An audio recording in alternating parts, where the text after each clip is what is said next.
Jewe nitwa Eveline, wowe urinde tujye kuganira. Murakoze cyane. Amazina yanjye nitwa Marebe Benitha, nkaba ndi umukobwa ufite imyaka 18, nkaba ndi nimero ya 15 mu irushanwa rya Nyampinga w'u Rwanda mu mwaka wa 2020.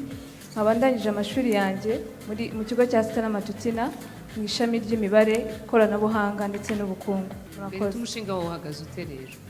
Murakoze cyane. Umushinga wanjye ureba cyane cyane ku bantu bafite ubumuga, ukareba ku musanzu bagira mu kugira ngo bateze imbere igihugu cyacu cy'u Rwanda. Mu mushinga wanjye ikintu nshaka kwibandaho cyane cyane ni ukuba nashinga nk'amahuriro cyangwa ama-centers ku rwego rw'uturere, aho urubyiruko bazajya ruza rugahurira rugatanga ibitekerezo byarwo mu kuba bumva bateza imbere igihugu cyabo, imibereho yabo ndetse na sosiyete muri rusange.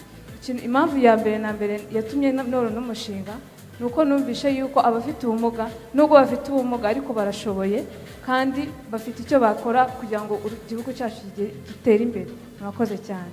Umurerwa Eveline, yes or no? Ndaguha yes. Murakoze cyane. Jean-Pierre? Yes. Contestant Jolie? Yes. Thank you very much.